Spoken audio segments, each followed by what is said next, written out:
Happy Monday. Great day to start the week.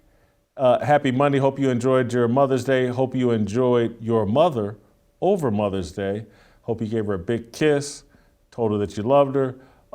And welcome to Fearless with Jason Whitlock. I am Jason Whitlock, your host, and we're here for part two of our conversation on Kevin Samuels, the highly popular YouTuber and social media influencer, the man that I'm calling the king of the manosphere, particularly the black manosphere, but I thought his reach extended well beyond race. And, you know, we started this conversation on Friday. I said I wanted to go two parts here because I think Kevin Samuels, what he represented, was very important. He passed away tragically on Thursday under somewhat mysterious circumstances. It took a long time for the news to come out about Kevin Samuels, but Kevin Samuels has passed. His 1.4 million YouTube following and his amazing Instagram live videos that really challenge black men and black women about our relationship and dating habits. And again, I keep applying race to it, and that was his primary audience, but extended well beyond that. He was a part of what I call the manosphere and what many people call the manosphere. He was someone that had a patriarchal, masculine worldview and explained to men and women in a lot of times harsh terms to be more realistic about their relationship aspirations. He was particularly hard on overweight women, and I thought when I listened to the show, just overweight people, and it didn't offend me. I thought he was speaking truth, that, hey, if you want certain things relationship-wise, you better be willing to do certain things, and you better be in the proper physical shape to achieve those things. Don't delude yourself into thinking that you can get those things without being in the proper physical shape. All of it spoke to me. A lot of people were offended by it. He was considered controversial. He was considered misogynist by a lot of people. I don't consider him any of those things. I considered him the next or YouTube's version of Steve Harvey. And so today we're going to continue the conversation with Hotep Jesus, Brian Sharp, one of the smartest people out there, and maybe one of the people that will be a replacement for Kevin Samuels. And then we'll end the show, the second half of the show, we'll talk to Delano Squires, one of the smartest people on this show, if not the smartest person. Every time he comes on the show, I think he's the smartest person. But, you know, these other guys, Dave Shannon and TJ Moe and Royce White and Shamika, they're all so smart. I'm not as comfortable just signaling Delano out. These people are amazing. Delano is perhaps one of our most amazing. He'll be here to help us talk about that and a column he wrote on Friday for The Blaze about political blackness. But let's go out to my guy, Hotep Jesus, Brian Sharp. Welcome back to the show. He's been on the show before. He's one of the founders of the Grifties, one of the best award shows, a challenger to the Oscars. Too bad it's not award season right now, but anyway, Brian, on a more serious note, I want to start here with the conversation about Kevin Samuels. I found the whole way that this story was unpacked, the news broken about Kevin Samuels dying, I found it very odd. And the most odd thing is that TMZ didn't break this story, declined in the 28 hours before it was official to even put up a post like, hey, there's a bunch of rumors that Kevin Samuels has died. They ignored this story until after NBC talked to Kevin Samuels' mother and officially confirmed it. It was nearly 24 hours later before TMZ touches this story.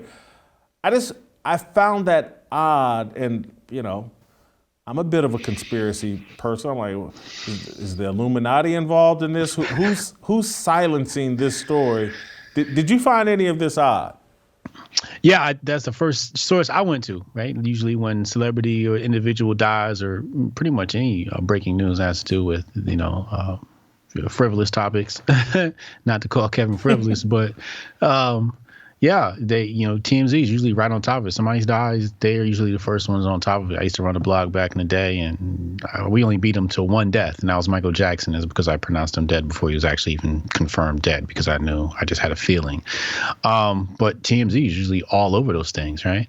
And to see them not want to confirm, it was just like, yeah, you kind of got to get your tinfoil hat on and say, what's going on here? So if you put your tinfoil hat on, not just about TMZ, but just like the story that was circulating Friday, that he had a one-night stand with some woman he met at the bar the night before, woke up the next morning with chest pain, fell out on top of her at some point, I guess Thursday morning.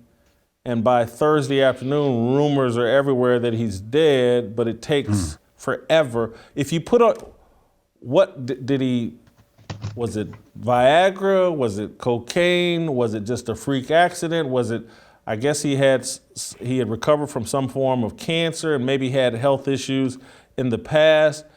What are your suspicions about what we should believe about Kevin Samuels' untimely death? Well, let me go ahead and put on my tinfoil kufi to make sure the peoples don't zap me as I say this.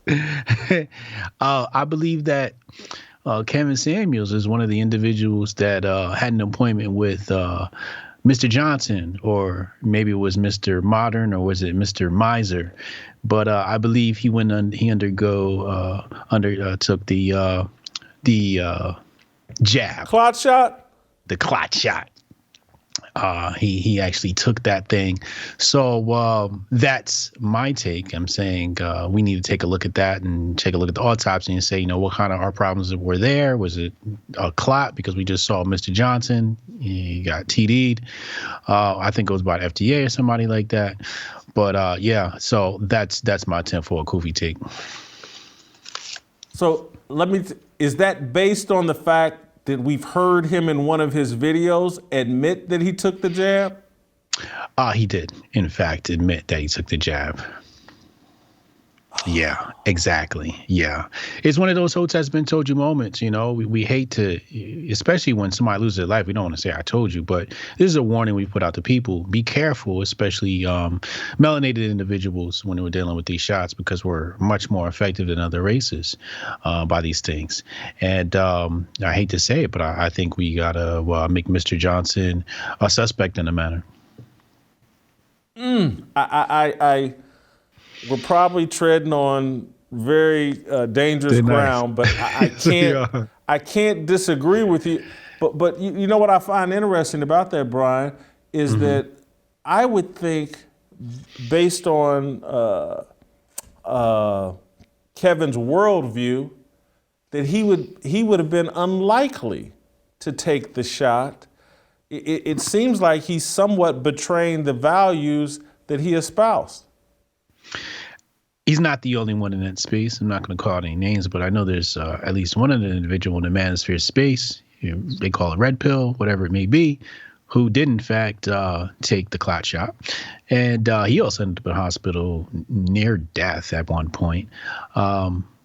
But you would think, like, these people who espouse the type of rhetoric they do, they would be much more aware, much more conscious of these things.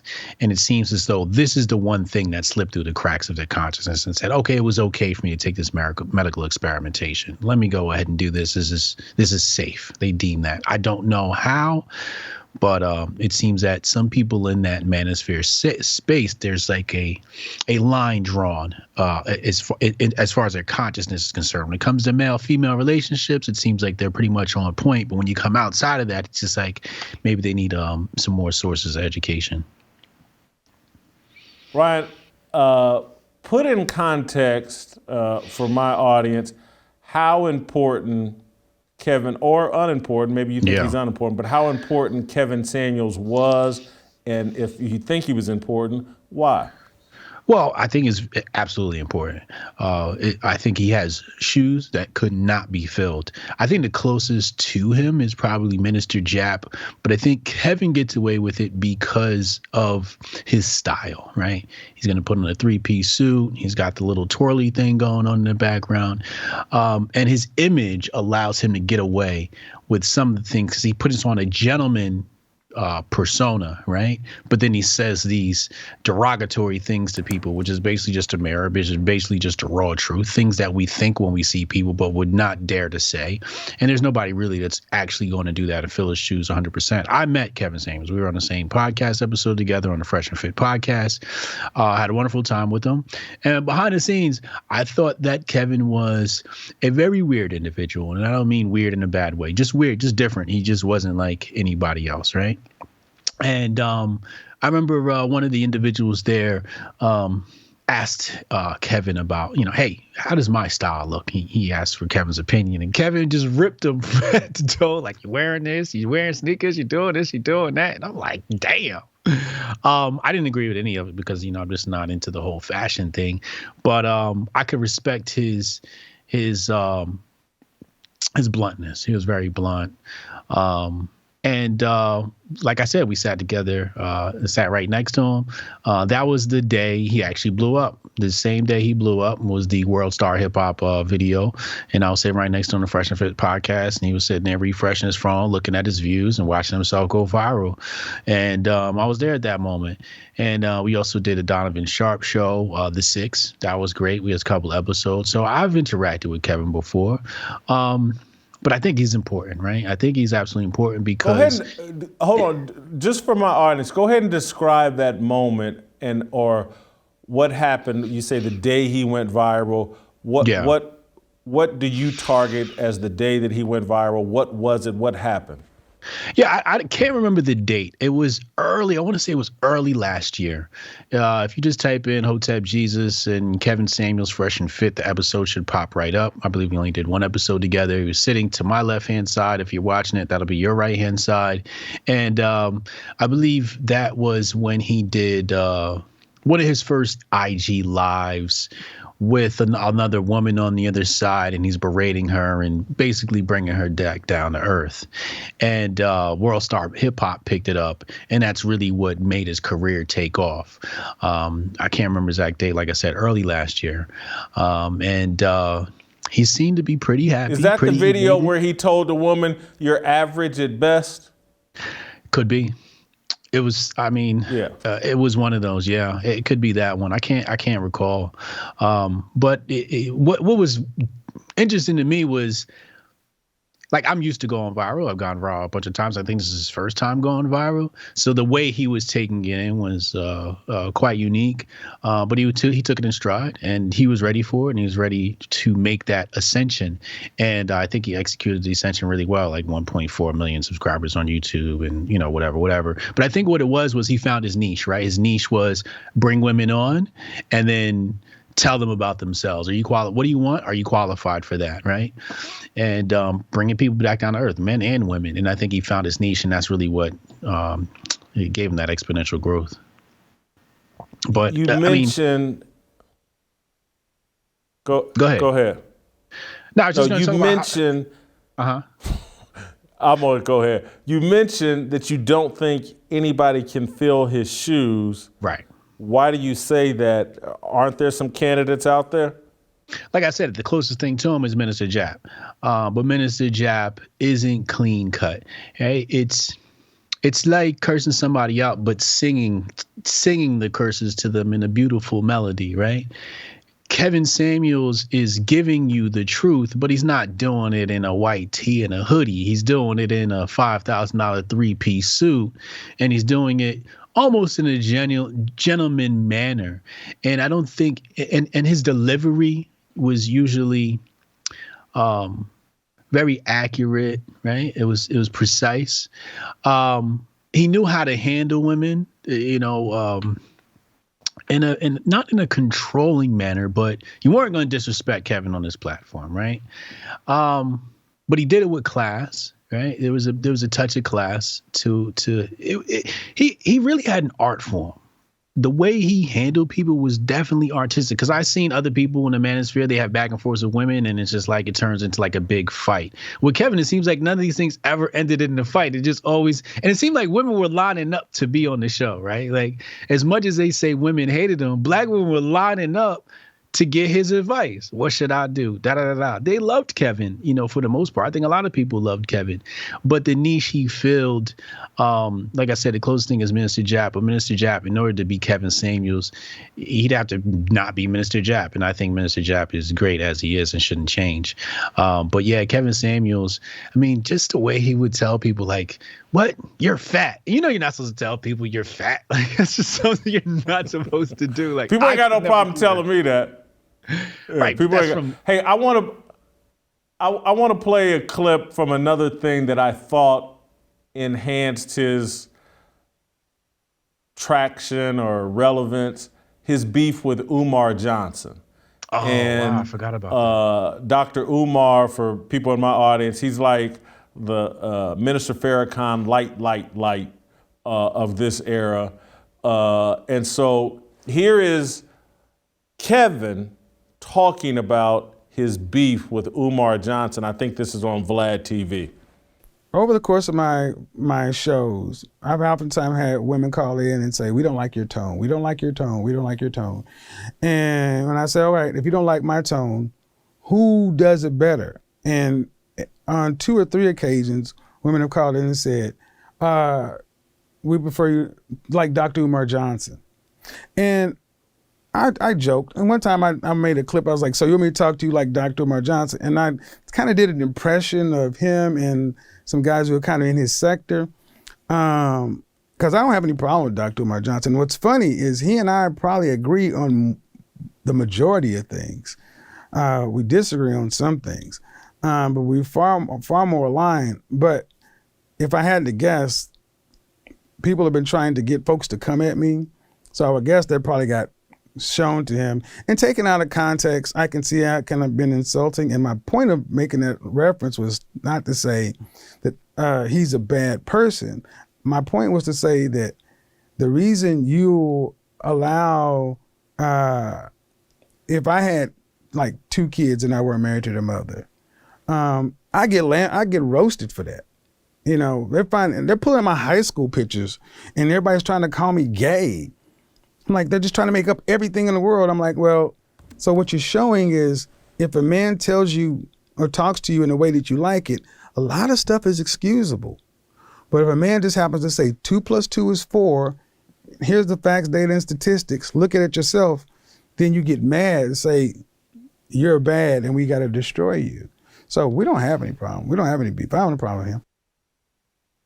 Do you believe that he had no problem with Umar? And I saw an interview where Umar tried, well, I wasn't really talking about Kevin. He was talking about Kevin Samuels. I think that what Kevin Samuels exposed in that moment of mocking Umar Johnson was probably not a direct attack on Umar, but more of a direct attack on Hoteps, right? And black conscious leaders, right? That Farrakhan type. And I think that's that archetype that he was mocking in that moment. And usually when people mock in that moment, it's because, like you said, we agree on 90% of things, but it's that, 10% of whatever it is that we don't disagree on. And he just expressed it in that moment, right? And it is whatever, I wouldn't take offense to it. And I couldn't see either of those 2 guys ever coming to blows over that. But I think that I don't think the beef was directly with Umar, but I think he definitely feels some type way about the Hotep community and thinks it's a bit foolish and childish in some ways. Hotep Jesus, Brian Sharp, I appreciate the time. I got to keep it moving. I'm a little late. I got to get to Delano Squires, but I also got to tell you about my good friends at Good Ranchers, the way inflation is going in this country right now. Going to the grocery store is becoming a little bit like going to a luxury car dealership. If you haven't seen the price of meat lately, you're in for a pretty nasty surprise. Thank goodness there's a solution. They're called Good Ranchers, and they only source and sell 100% American meat from local farms and ranches. You order it, and they send it right to your door, and it's just that simple. Guess what? Maybe every time you walk into the grocery store, someone's put a new label on the meat marking it up, but that won't happen with Good Ranchers. Once you subscribe, your best price is locked in for life. Get your $30 discount on prime steaks and better than organic chicken today. Go to goodranchers.com/fearless to save on the quality you've been looking for. Good Ranchers takes the guesswork out of the grocery store by sourcing everything from local farms and shipping it to your door. Use my code FEARLESS and enjoy your box of 100% American meat and your $30 savings. Order now to combat inflation with Good Ranchers, American meat delivered. Be a good little soldier. Get you some Good Ranchers. Stay tuned. Delano Squires. Next.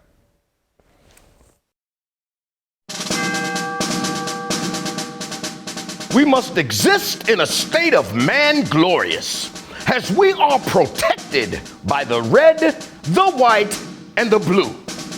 But remember, the mind is the key. The fearless soldier pledges to place God first and foremost in his everyday endeavors of life. We, the fearless army, are one nation under God, indivisible, with freedom and a belief in the American dream. The men bold enough to join our movement comprise what we like to call the New Dream Team. We are leaders of our families, our churches, and of this nation. We reject the seeds of division that are planted by corporate media misinformation. We affirm that all men are created equal and are endowed with inalienable rights, which are granted by our Heavenly Father. We are bound by honor to accept God's challenge, to take the flag and lead, to cherish, to protect, and to nurture the life of our unborn seed. I am a fearless soldier, so shed no tears for me. I am not a victim. I am the man that God made me to be. Amen.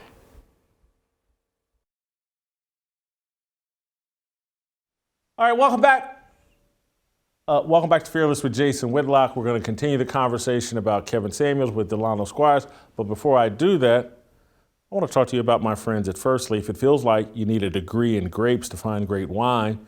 You can shop by label, I guess, or try to remember what tannins are. Shouldn't it be easier? That's why First Leaf does the hard work for you. They make it simple to discover new wines you'll love without the hit or miss. First Leaf samples over 10,000 wines a year from around the world and selects only the finest bottles. They take the time to learn what you like and what you don't, then send you world-class wines tailored to your taste. And if you're not happy with a wine you receive, First Leaf will credit you for another. It doesn't get any simpler than that. Sign up today and you'll get your first 6 bottles for $29.95 plus free shipping. All you have to do is go to tryfirstleaf.com/fearless. That's tryfirstleaf.com/fearless to get your first 6 bottles for just $29.95 plus free shipping. You guys know that I think I've been sharing with you guys. One of the things I love about living here in Nashville. It's just a 4-hour drive for me to get home to Indianapolis and see my mother. My mother's 82. She still likes to drink wine. I like to go home on Saturdays, play cards with my mother, my aunt, my mother's best friend, Ann. We sit around, we play bid whist, and now we drink First Leaf wine because my mother still likes to have a cocktail from time to time. So does my aunt. It's a great time. It's a great experience. They were last week, went home to Indianapolis, played some cards, played some bid whist. I won, of course, and we celebrated with some First Leaf wine. Make it part of your routine. It's not expensive. Everybody loved it. Everybody enjoyed it. And I look like a hero. You can be a hero too. Try firstleaf.com/fearless. All right, let's roll on and bring in Delano Squires and continue our conversation about Kevin Samuels. Delano, welcome back to the show. I'm going to start you off just real easy, simple question. Did Kevin Samuels promote a healthy conversation for black people? I think Kevin Samuels promoted a necessary conversation for black people. Sometimes, depending on which black people you talk to, it wasn't particularly healthy. And that's both from the women who felt that he was misogynistic and insulting and degrading, as well as some of the other black men in the black manosphere space. So guys like Dr. Umar Johnson, who would criticize Kevin Samuels because he felt he was putting sisters down, so to speak. I will say this, I do think any conversation that makes black men and black women reconsider how we relate to one another, the levels of respect that which we pay to one another, our expectations of one another, is ultimately a healthy conversation. But even more so, it's a necessary conversation because there's a lot of tension and conflict there. I think what Kevin Samuels did, he addressed some of these issues more on a one-on-one basis because women will call in and basically give their situation and he would give them advice. So that plays a role as well. But I think on a larger scale, these are conversations that we need to be having, whether publicly or privately. And obviously there was a market for them because he blew up in a very short period of time. And I think his untimely passing is going to leave, a space and a vacuum in that particular part of the manosphere. So it's interesting to hear you use the term manosphere. I think it's accurate, but obviously you come at everything from a biblical perspective. And so I'm wondering the biblical part of you, which encompasses all of your worldview, how do you feel about the manosphere? What is your take on the manosphere? I think the voices and perspectives of men need to be heard. I think the last 60 plus years of American culture, and certainly within Black American culture, has been dominated by the matriarchy. I think a lot of men feel intimidated and afraid to speak their true minds on a lot of issues, to the point where they will say things that people know that they don't believe. So a guy will say something to the effect of, yeah, I'd let my son wear a dress. And he'll say that publicly on social media, or if he's, around a group of his friends, because he doesn't want to be seen as, too traditional or adhering to gender roles or toxic, and embracing toxic masculinity. So I think having a space for men to express themselves authentically is a good thing, and a godly thing. Now, to be honest, Jason, and I'm glad we're having this conversation because it's something I've been thinking about for a while. Some of what I see in the manosphere from some of the podcasts, I'm thinking particularly like Fit and Fresh, I think is one of them. I don't think it's particularly productive. I think that guys who call men who make sort of public declarations of faithfulness and love and protection of their women and their children, particularly I'm talking about husbands and wives and their children, guys who characterize those guys as simps don't have any understanding of the type of damage that they're causing. I'll give one example, and this is actually in the sports manosphere space. It was a couple weeks ago. I think it was, I'm not sure if it was I Am Athlete, but one of the guys that was on the podcast was criticizing Russell Wilson, and I'm sure you're familiar with this. They call Russell Wilson a simp, and they say, look at Ciara, she went from Future to Russell Wilson. And I said, these guys have it completely backwards. She made an upward move, right? Future was a guy, sure, he's the bad boy. Women love bad boys. He's a rapper, he's got the bling, he's got the, all the other stuff. But Future's a guy who shows no sign of any interest in being committed to one woman and raising his children with that woman. So by the time Sierra came along, I think Future probably had at least 4, 5, 6 different kids from several women.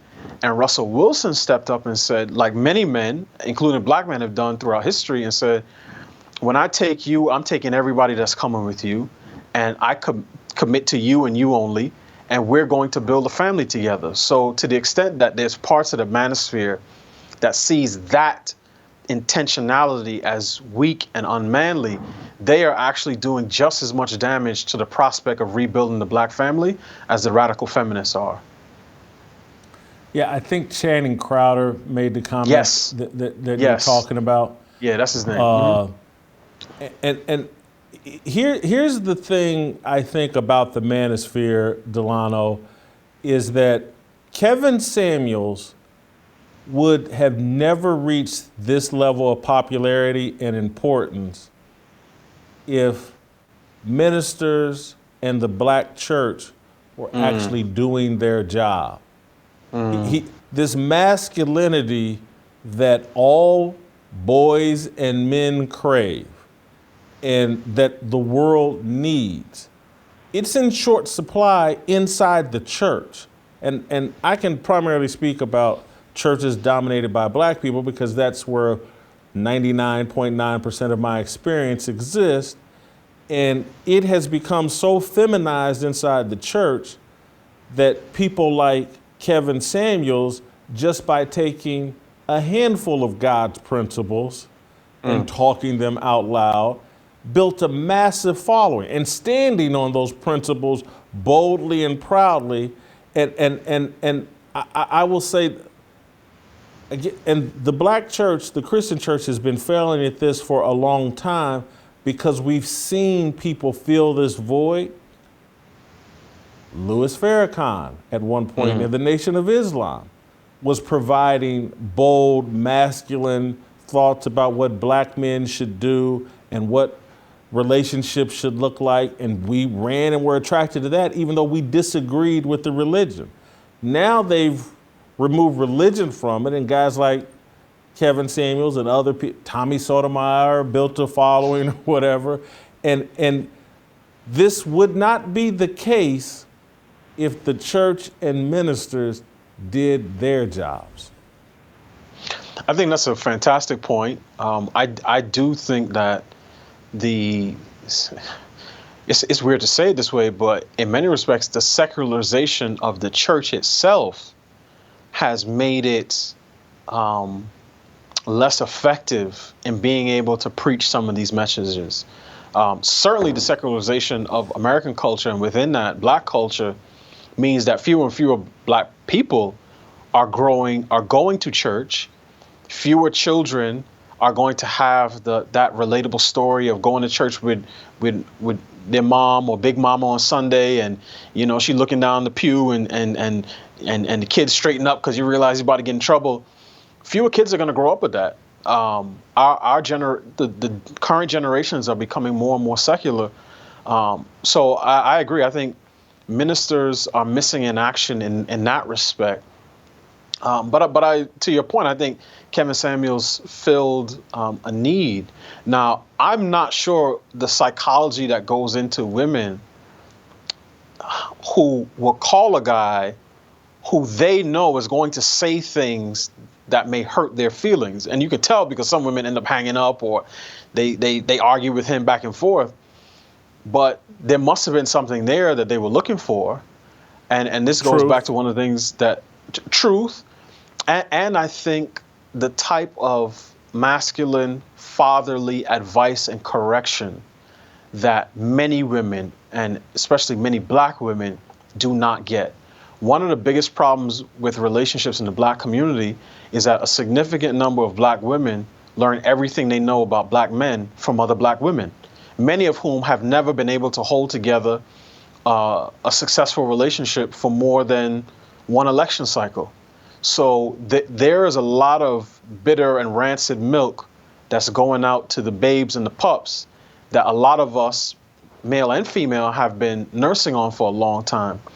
But when Kevin Samuels spoke to some of these women, you could hear the influence of generations of broken relationships, a semester's worth of female studies classes on the academy, swimming in a culture awash in radical feminism, the destruction and removal of the biblical order. I heard you and Shamika talking about this recently, of God, man, God, husband, wife, children, right? You could hear in some of these women's voices the eradication of all of that order and the sort of indoctrination that they have received from even a short time on college campuses.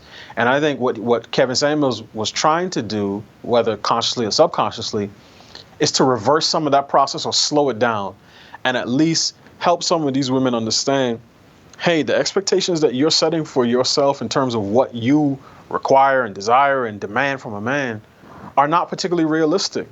And you should start to look at yourself first and ask yourself, am I the type of woman that the man I'm looking for is looking for? And if you are not, then address some of those things before you go out in the dating market and complain that there are no men suitable for you. So I think in that respect, he was doing a necessary service.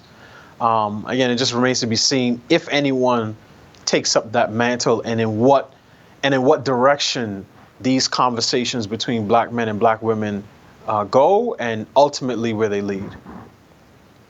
Well, I think the popularity of Kevin Samuels and his show speaks to, again, there is an innate attraction to truth, no matter how brutal that truth is.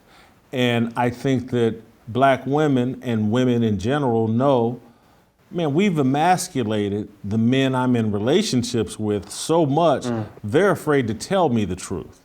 And so where can I go to hear it? I can go to Kevin Samuels. We don't really know each other. He lives in a different city. We're not in a relationship. And he may be able to tell me what my man is really thinking and afraid to tell me.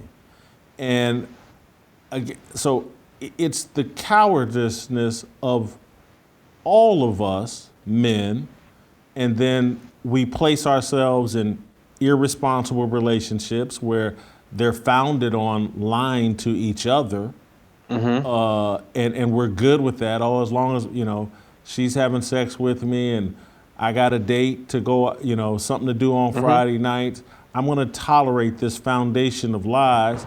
And meanwhile, when you're not around, when you're out hanging with your boys or playing video games or out at work, she's really in an honest relationship, and it may be dysfunctional, but she's in an honest relationship with Kevin Samuels, and she's hanging on his show and complaining about, well, he said this and he said, but it's the truth, and that's why you're addicted to it. People love the truth, and that's, I was embarrassed. I wasn't planning on asking you this, but I was embarrassed by the way News One, in this man's death, labeled him in a headline a misogynist. And I was like, George Floyd, if he died, would they ever put in a headline that he was a career criminal murdered by Derek Chauvin? Yeah. And so Kevin Samuels gets less respect for building a business and being a cold speaker of truth than George Floyd, whose career was littered with crime and had an unfortunate tragic death. But George Floyd worthy of more respect than Kevin Samuels from a black news media outlet. I find that mind-blowing. I agree, but it's not particularly surprising. Our cultural values have sunk so low that the people who have some of the biggest microphones in black culture will argue for a man on death row who's there for rape or murder or some other heinous crime and paint him as a victim of an oppressive system. And if he ends up dying, like Jason, I remember it was probably over a decade ago when Stanley Tookie Williams was on death row and ended up being executed. I'm sure News One will write that up as, reformed leader, founder of the Crips, was killed after last-ditch effort to save his life, from the governor. Because you can see the impact, as I said, of 60 years worth of indoctrination, where to be black and either conservative or a man who speaks hard truths to black women is a higher offense than to be black and a murderer or a rapist who is, again, the victim of an oppressive system. So I think it revealed a lot about people in general, not just black people, because anytime someone who's controversial dies, people find themselves unable to keep from, celebrating, whether it's Rush Limbaugh or Kevin Samuels. I've seen that on both sides. But I think, Kevin Samuels, was so effective because in many respects, Jason, I think Kevin Samuels is who Steve Harvey wants to be, but can't be because he's shackled by the golden handcuffs at all of these news networks. All right. I think Steve Harvey is the type of guy who, again, if the cameras weren't on, would speak hard truths. And I've seen him do this on his show, where he'll tell a woman, I remember one woman recently said she's 27, she's got a baby by her neighbor who's like in his 50s, and the guy doesn't want anything to do with the kid, and the guy says he's in a relationship with his cousin, and it was ridiculous. It was a terrible situation, characterized by irresponsibility and negligence on the parts of the adults, and characterized by a future trajectory for a child that doesn't look particularly bright. And Steve Harvey talked to that woman the way you would expect an older man to counsel his younger daughter.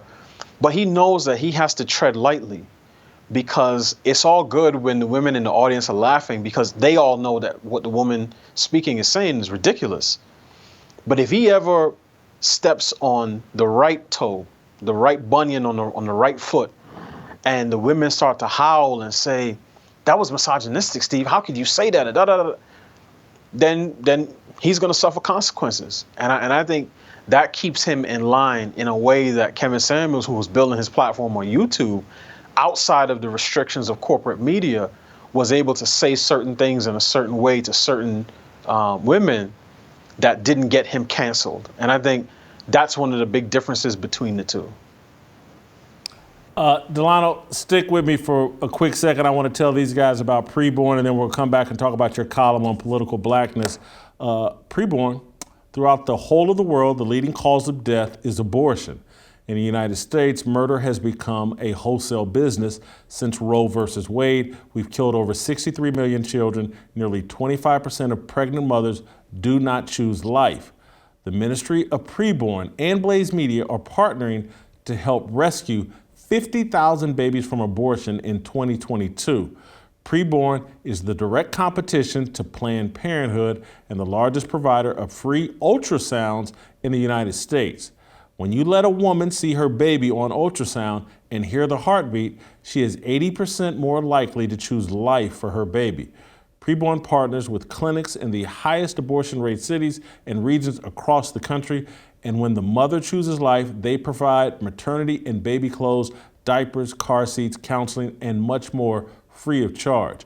Preborn has a passion to save unborn babies from abortion and see women come to Christ. Over the past 15 years, Preborn centers have counseled over 450,000 women considering abortion. 188,000 babies have been saved.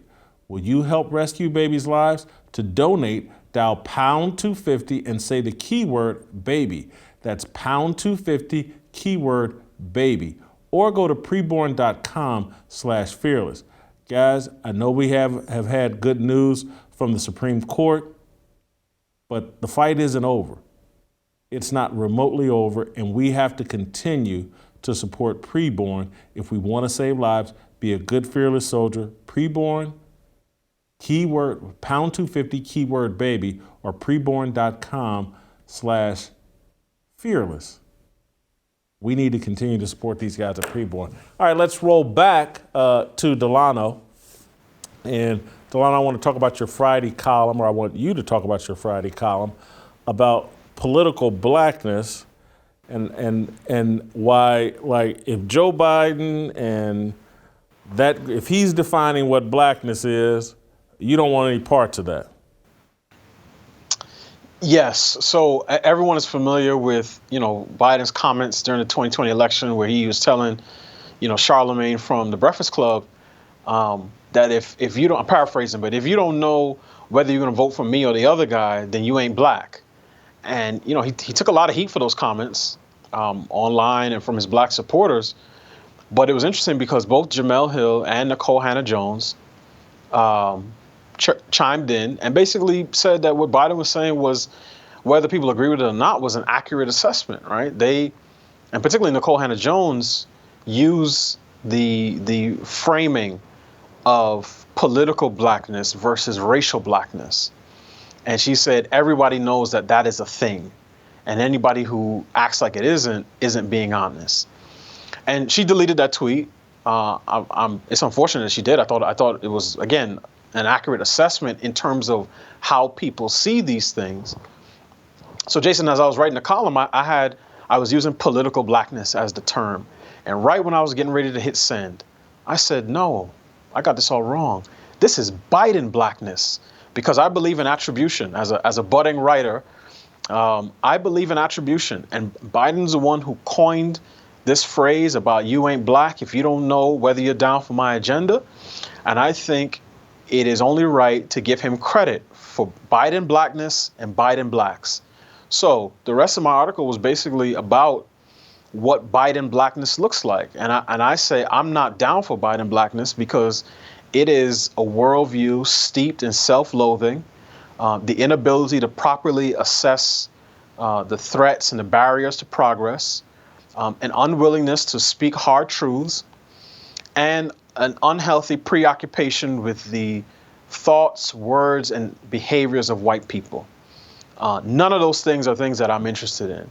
And you can tell a Biden black because these are the types of people who will say, we need to dismantle white supremacy. Now, they have no idea what they mean when they say white supremacy. They can't agree on a coherent definition of white supremacy, but they know for sure that dismantling it is more important than rebuilding the black family. And that is one of the things that characterizes Biden blacks.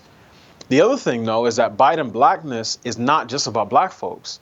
Biden blackness is a very effective tool, political tool that's used by white liberals. And we've talked about this in recent weeks as well, where people, if they're paying attention, will notice how so many of the left's agendas, right, their political priorities now seem to come in chocolate versions. So the gay rights movement of the 60s and 70s was largely about the interests and priorities of middle-class, white, educated gay men who wanted to enjoy the spoils of sort of suburban bourgeoisie normalcy, right? They wanted to have families and get married, quote unquote, and have property and pass that property on to loved ones.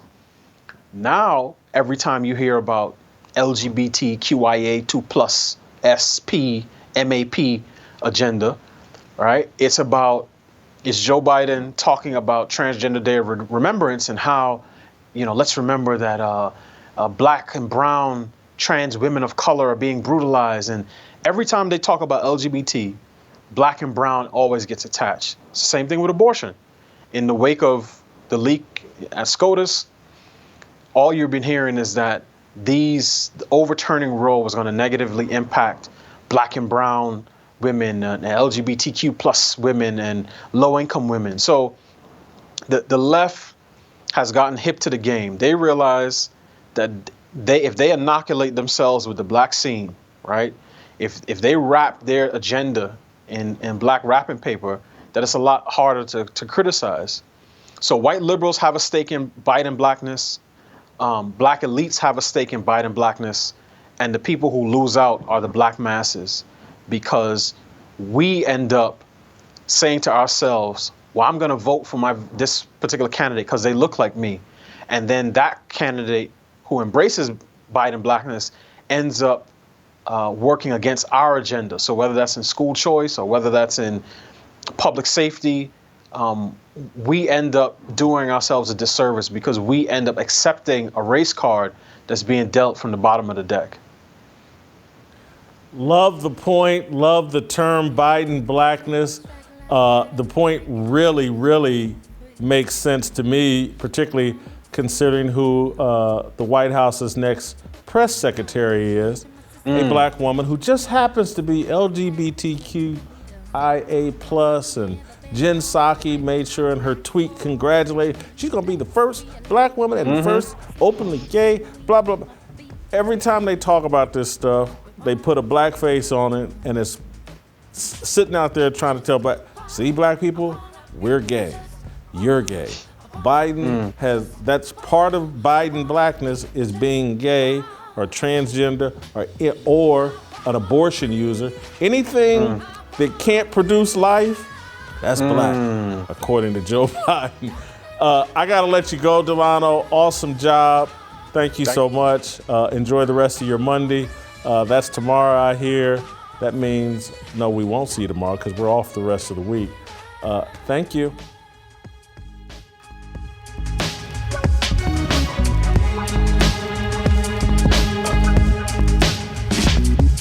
Looking for the right sign, looking like it's my time, feeling all kinds of free.